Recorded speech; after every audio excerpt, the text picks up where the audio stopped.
अहमदनगर जिल्ह्यातील ताजा घडामोडी बघण्यासाठी रोखोक या वृत्तवाहिनीला आजच लाईक करा, सबस्क्राईब करा आणि शेअर करा। गौरी गणपती हा सण महाराष्ट्रातील विशेष महत्त्वाचा आणि भाविकतेने साजरा होणारा सण आहे। या सणात श्रद्धा, संस्कृती आणि कौटुंबिक एकता याचा सुंदर संगम दिसतो। असाच कोपरगाव शहरातील गृहिणी सौ सुनीता मकरंद कोराळकर यांच्या घरी हा सण कसा साजरा केला जातो हे जाणून घेण्यासाठी भेट दिली असता याविषयी सविस्तर माहिती मिळाली।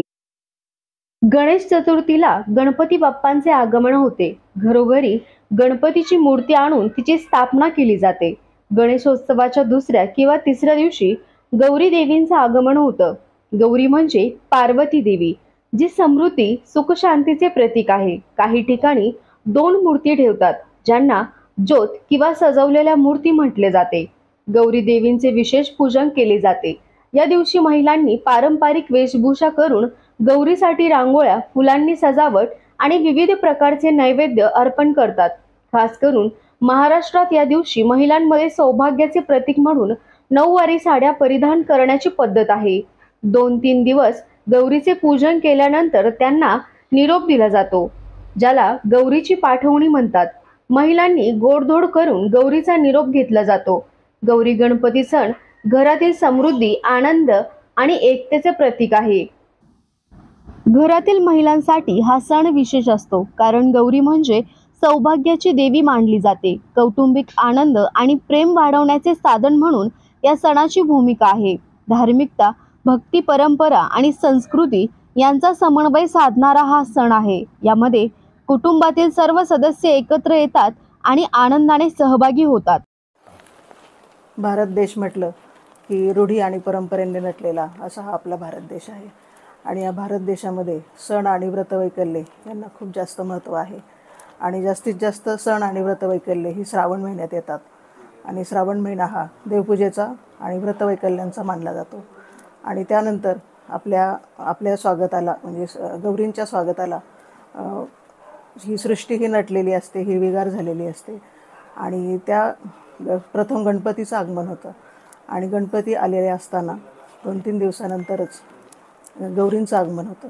काही ठिकाणी ह्या गौरी ज्या असतात त्या गणपतीची आई म्हणून ओळखल्या जातात आणि काही ठिकाणी विष्णू पत्नी लक्ष्मी म्हणून त्या ओळखल्या जातात। आणि हे आगमन होत असताना संपूर्ण घराची स्वच्छता केली जाते आणि त्यांच्या स्वागतासाठी संपूर्ण घर हे सज्ज झालेले असते।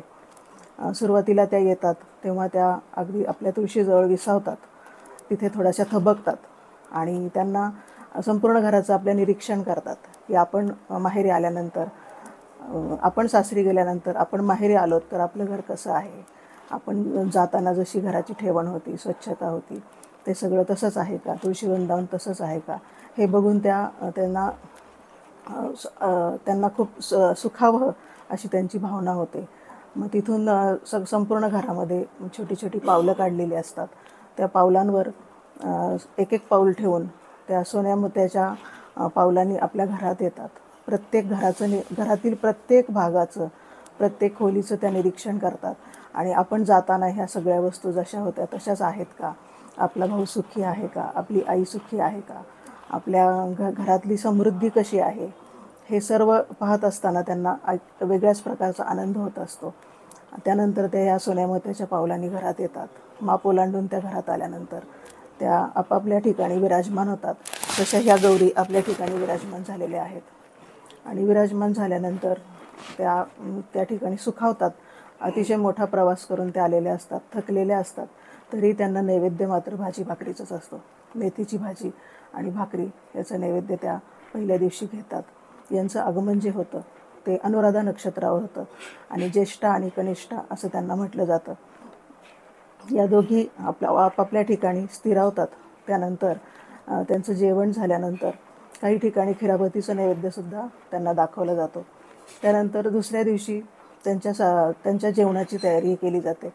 जेवणाच्या तयारीमध्ये संपूर्ण 16 प्रकारची पक्वान्न केली जातात। 16 भाज्या, 16 कोशिंबिरी, 16 चटण्या, नंतर पुरणाची पोळी हा तर मुख्य नैवेद्य त्याच्यामध्ये असतो। त्यानंतर विविध प्रकारचे पदार्थ केले जातात। लाडू असतील, करंज्या असतील, अनारसे असतील, चकल्या असतील, जितके पदार्थ जास्तीत जास्त करता येतील तितके त्यांना खाण्यासाठी दिले जातात. कारण त्या वर्षातून एकदाच माहेरी येतात. त्यांचं माहेर पण चांगलं व्हावं यासाठी हे सर्व पदार्थ त्यांना खाऊ घातले जातात. त्यानंतर पानाचा विडा दिला जातो. त्यानंतर त्यांची ओटी भरली जाते. त्यांच्यासमोर आपण ज्या हळदी कुंकवाचे करंडे ठेवतो त्यांना हळदी कुंकू लावलं जातं. अशा प्रकारे त्या दुसऱ्या दिवशी छान आपल्याकडे स्थिरावतात. संपूर्ण सवाष्णींना हळदी कुंकवाचं आमंत्रण दिलं जातं. सगळ्या अगदी आनंदाने हळदी कुंकवासाठी एकमेकाच्या घरी जातात आणि हळदी कुंकू घेतात. हे सर्व पाहून त्या गौरीसुद्धा सुखावतात आणि आपल्याला समृद्धीचा आशीर्वाद देतात. परंतु दुसऱ्या दिवशी त्यांचं जे पूजन केलं जातं त्या दिवशी रात्री मात्र त्यांचे चेहरे हे हिरमसलेले असतात.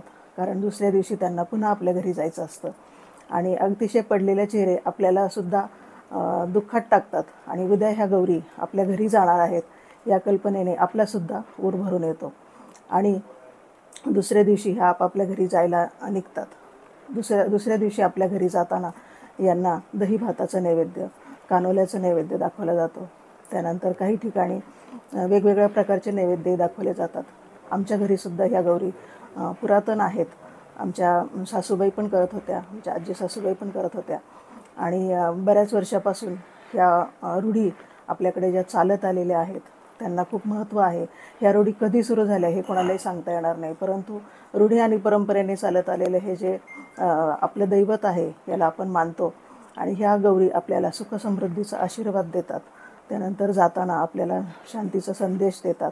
जेवढं आपण त्यांच्यासाठी जास्त करतो त्याच्या दुप्पट रीतीने आपल्याला त्या देत असतात. आणि हा सण हा अतिशय महत्त्वाचा मानला जातो.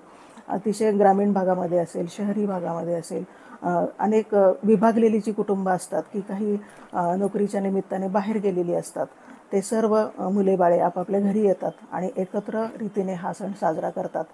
म्हणजे हा सण, या सणाचं महत्त्व जर आपण सांगायचं म्हटलं तर वेळ नसतानासुद्धा वेळ काढणं म्हणजे हा गौरीचा सण. त्यानंतर आजारी असतानासुद्धा संपूर्ण ताकद लावून हा सण पार पाडणं आणि आपलं आरोग्य दाखवणं म्हणजे हा आपला गौरीचा सण.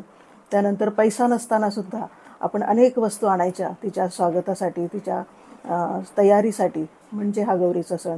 म्हणजे काही नसतानासुद्धा आपण देवासाठी इतकं करतो आणि तो सुद्धा आपल्याला भरभरून देत असतो.